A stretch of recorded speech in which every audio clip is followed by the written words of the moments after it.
Welcome to Bed Crime Stories podcast. I'm your host, T. To my bed crimers, a good day to you all. Hope you're doing well. To anyone new, a warm welcome. Thank you for checking out the channel.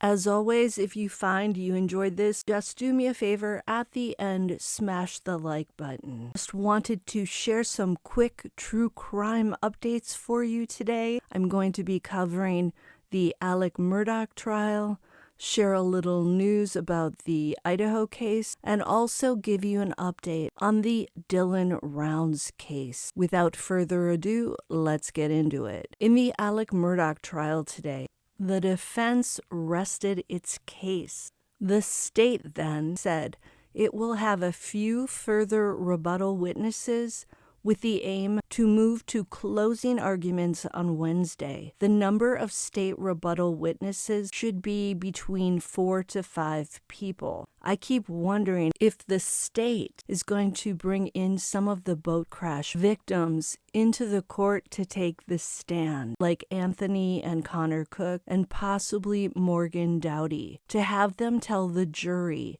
how Alec Murdaugh behaved on the night of the boat crash. Murdaugh was adamant that he didn't tell any of the victims at the hospital that night that they should not speak to law enforcement. However, in the Netflix series about the case, the victims tell a very different story. The judge also ruled today that jurors will be allowed to visit the Murdaugh family's Moselle estate, where Paul and Margaret Murdaugh were done in so brutally.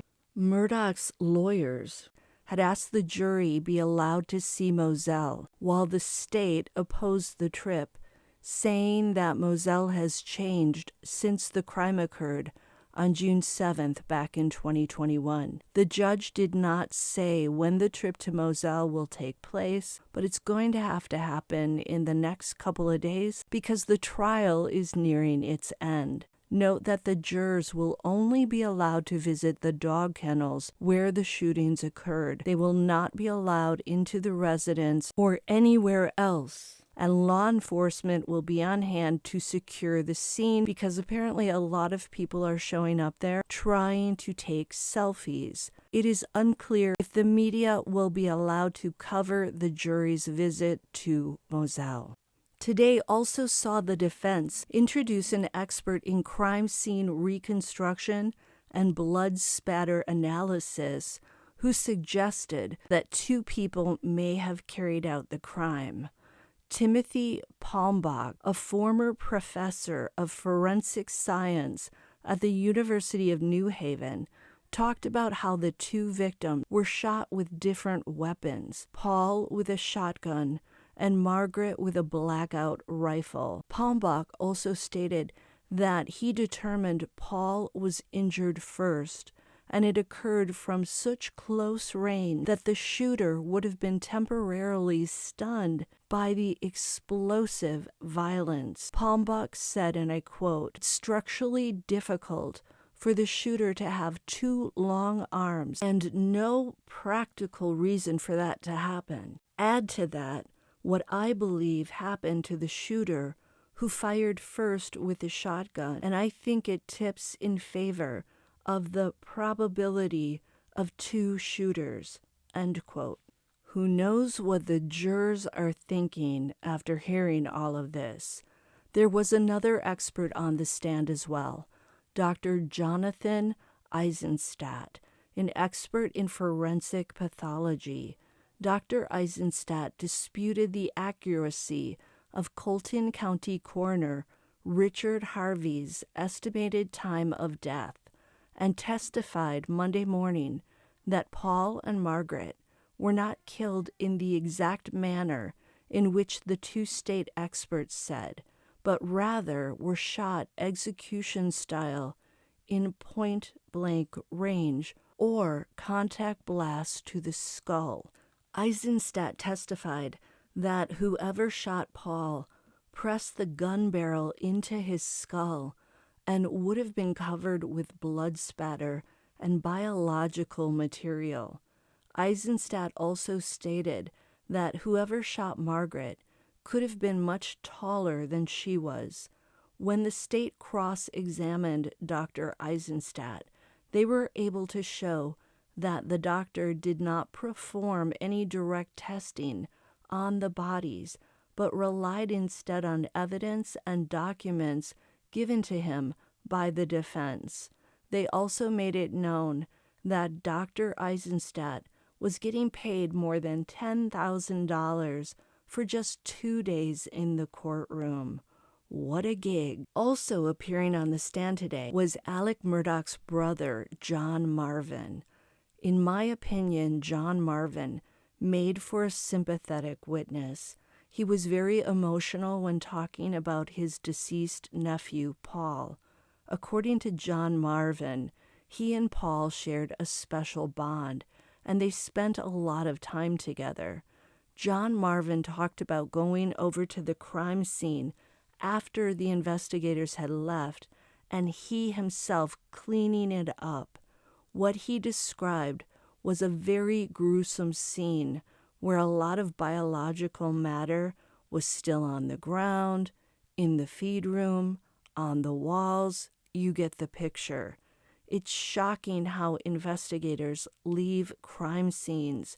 You'd think there'd be some procedure for scrubbing all the evidence of a crime away once all the evidence has been gathered and the scene has been officially released.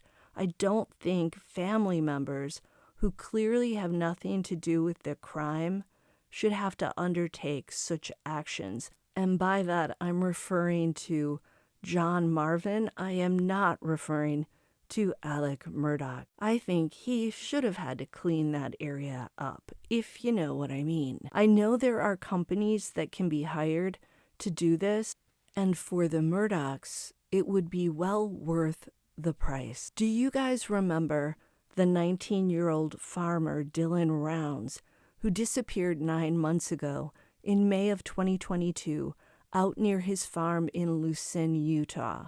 Tragically, Dylan remains missing. His parents, Candace Cooley and Justin Rounds, appeared on East Idaho News the other day, and they said they are expecting major developments on the case soon. Dylan's mother, Candace, stated that one of the biggest problems they've had is with law enforcement. Cooley doesn't feel that the police have followed through in a timely manner in their promises to do certain things. According to Dylan's parents, the officers have new information and new evidence, but they added that they sometimes find it hard to believe that the authorities really have what they say they have. Candace and Justin did state that James Brenner remains the lead suspect in the case, which is now being called a homicide. However, they said they don't believe Brenner has ever been interviewed by the cops. That's so weird, because they have Brenner in custody over allegedly having illegal firearms in his possession, and also for the assault of a man in 2021. It makes you wonder what they're waiting for. Candace and Justin say they continue to struggle with even believing this situation is real. Justin said this: "I'll be sitting there some nights and just all of a sudden feel like a kick in the gut and realize what's happening, that he's gone. I don't even know how to explain it." End quote. Candace and Justin said that people can help by donating to Dylan's Legacy website and Facebook, which will be live in mid-March. The family said that those monies will go toward getting drones to locate Dylan, as well as to create a system to help people farm some of Dylan's favorite plants in memory of him. So sad. Moving on to the Moscow, Idaho case.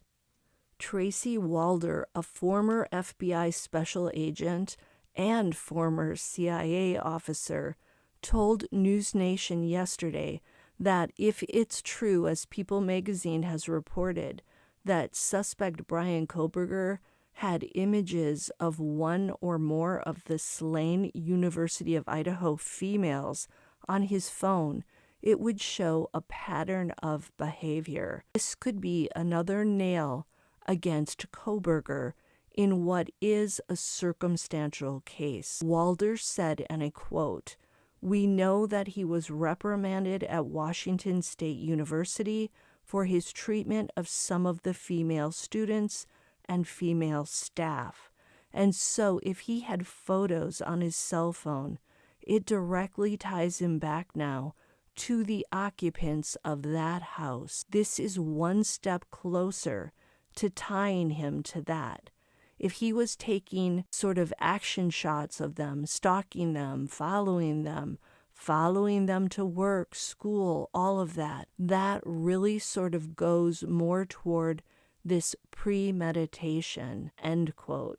And more news on the case, a new bill introduced into the Idaho legislature means that Bryan Kohberger, if he's found guilty of taking the lives of Ethan Chapin, Xana Kernodle, Madison Mogen, and Kaylee Gonsalves, and if he gets the death penalty, he could face a firing squad.